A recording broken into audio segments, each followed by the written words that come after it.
Buenas a todos, no es habitual que haga una review de un teclado en mi canal, pero este que os traigo me ha sorprendido bastante por sus características y teniendo en cuenta además su bajo precio, voy a daros mi valoración y qué ventajas y desventajas le he encontrado. Como veis, se trata de un teclado de la marca Mars Gaming, que además de ser retroiluminado, también nos ofrece otras opciones muy interesantes, como una rueda de control de volumen integrada, el bloqueo de teclas e incluso un reposamuñecas incluido, siendo compatible tanto con Windows como con Linux y también con las consolas de la actual generación de PlayStation, Xbox y Nintendo. Comenzando con el unboxing, lo más llamativo con lo que nos encontramos es precisamente este reposamuñecas, el cual me lo esperaba de peor calidad y casi como un simple adorno, pero la realidad es que parece estar hecho de buenos materiales. Está relleno de gel, lo que lo hace bastante cómodo y blando, por lo que resulta ideal para si estamos durante largas sesiones escribiendo frente al teclado. Además, su base, como vemos, es sólida y de un material bastante adherente, lo que evita que se mueva fácilmente. Por su parte, en cuanto al teclado, se siente bastante sólido y con un peso mayor del que me esperaba. El teclado se conecta al PC por USB, siendo algo que me ha gustado que tiene un conector USB chapado en oro y un cable trenzado, lo que le da mayor robustez y durabilidad. Además, es bastante largo ya que mide 1,8 metros. En la parte de abajo tiene las habituales pestañas para elevar el teclado y algo muy llamativo son esta especie de gomas para que el teclado se adhiera mejor a la mesa sin que se mueva, aunque espero que no se acaben desprendiendo con el tiempo, ya que simplemente están pegadas. Pasamos a la parte importante para ver cómo funciona el teclado, y aquí lo estáis viendo ya con la retroiluminación encendida, la cual ahora os explicaré cómo se configura, aunque antes hay que decir que este teclado lo podríamos denominar híbrido, ya que aunque sea un sistema de membrana, la sensación al tacto es muy similar a la de un teclado mecánico. Además, al ser esta en concreto la versión española, se incluye la letra ñ, por lo que siempre fijaros antes de comprar cualquier teclado en este detalle, sobre todo si lo compráis en una web extranjera, ya que os podrían enviar un teclado que tuviera otra normativa. Entrando en la configuración de la iluminación, el teclado dispone de varios modos o la posibilidad de crear nuestra propia combinación de luces. Para ello simplemente tenemos que dejar pulsada la tecla Fn del teclado y a continuación un número del 1 al 9. De esta forma, con Fn más 1 tenemos esta combinación denominada arcoiris, que personalmente es la que más me gusta ya que es bonita y la iluminación no distrae en absoluto. Si pulsamos Fn más 2, pasaremos a este modo que se llama arcade, el cual, como veis, hace que el teclado se ilumine con todos los colores en movimiento rápidamente. Por su parte, con Fn más 3 tenemos el efecto respiración, que hace que las luces se apaguen y se enciendan lentamente. Con Fn más 4 activamos el efecto de ola, que como su propio nombre indica, hace que el teclado se ilumine de derecha a izquierda como si de una ola se tratase. Personalmente no me gusta demasiado ya que es una iluminación que cansa rápidamente y además distrae bastante si queremos concentrarnos. Con Fn más 5 podemos iluminar el teclado de un solo color, ya que cada vez que lo pulsemos el color cambiará, habiendo un total de 7 colores diferentes, además de un último octavo color de arco iris, muy similar al que se obtiene pulsando Fn más 1, pero con la diferencia de que este es un arco iris estático.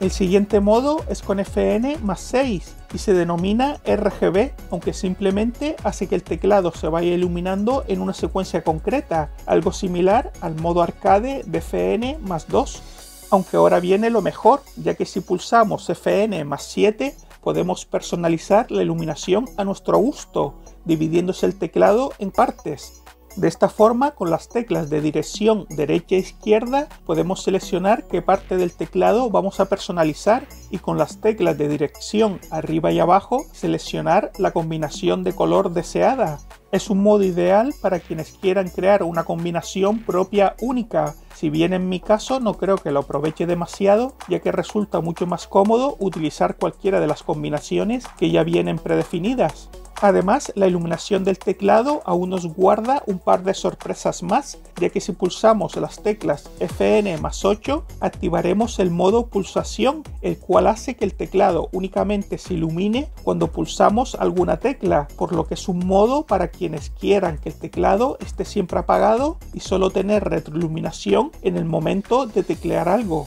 Finalmente, el último modo me ha parecido una fricada bastante curiosa, ya que es un modo que interacciona con el sonido ambiente. De esta forma, si pulsamos Fn más 9, el teclado permanecerá apagado, pero ante cualquier sonido se iluminará. Por ejemplo, si hablamos, si escuchamos música, etc., como si siguiera el ritmo del sonido, siendo un modo que supongo quedará muy bien, sobre todo al escuchar música. Volaré, oh, oh. Cantaré, oh. Por lo demás, también tenemos la opción de aumentar o disminuir el brillo de la iluminación a nuestro gusto en todos los modos, y para ello solo hay que pulsar la tecla Fn junto a las teclas de avance página y retroceder página, es decir, estas de aquí. Hay 3 niveles de intensidad en la iluminación, además de un cuarto nivel que apagaría las luces completamente, siendo esta la forma de desactivar la retroiluminación de forma indefinida en caso de que no queramos usarla. Con todo esto ya hemos terminado el capítulo de la iluminación del teclado, pero todavía tengo que contar 2 cosas más muy importantes. La primera es que, como os adelanté al comienzo, este teclado tiene integrada una rueda de control de volumen, lo que hace muy cómodo ajustar el volumen de nuestro PC de forma rápida e intuitiva. Aquí podéis ver mucho mejor cómo al girar la rueda el volumen sube o baja, siendo algo que me ha parecido muy práctico, ya que hacerlo de esta forma es mucho mejor que tener que interactuar con Windows, o incluso aunque nuestros cascos tengan rueda de volumen, es bastante más cómodo usar esta rueda en el teclado. Es de las típicas cosas que nunca has necesitado, pero una vez que lo tienes y ves cómo funciona, ya no quieres usar otra cosa. Por último, este teclado también tiene una función de bastante utilidad para los gamers, ya que nos permite desactivar la tecla Windows en cualquier momento. Seguro que alguna vez os ha pasado que jugando a un juego habéis pulsado sin querer la tecla Windows, y eso ha hecho que el juego se minimizara, algo que sobre todo si jugáis en competitivo resulta una gran molestia. Aunque para desactivar esa tecla y evitar que pase eso, simplemente tenemos que pulsar Fn más la tecla Windows, y si os fijáis en esta parte de arriba del teclado se ilumina un candado, por lo que ahora si pulso la tecla Windows no sucede nada, ya que la hemos bloqueado. Para volver a desbloquearla, lógicamente solo hay que pulsar otra vez Fn más la tecla Windows y el dibujo del candado se apagará. En resumen, este teclado me ha gustado bastante, ya que a pesar de que tiene un precio relativamente bajo, en concreto yo lo he comprado por unos 25 €, nos ofrece las mismas posibilidades de otros teclados con retroiluminación bastante más caros. Además, que se incluya un reposamuñecas de gel y que tenga integrada una rueda de volumen es todo un detalle, algo muy poco habitual a la hora de adquirir un teclado. Si acaso en la parte negativa, como habéis visto, se trata de un teclado que no tiene en la parte derecha el clásico teclado numérico, por lo que para tareas administrativas se puede echar en falta, si bien al estar orientado al gaming no es algo importante, y además eso hace que las dimensiones del teclado sean más reducidas, ya que solo mide 37 centímetros de largo, por lo que ocupa muy poco espacio encima de nuestra mesa, algo que precisamente era lo que yo buscaba. Hasta aquí el vídeo, espero que toda esta información os haya sido de utilidad. Si es así, podéis darle a like, o si tenéis cualquier duda, dejarla en los comentarios y no olvidéis suscribiros.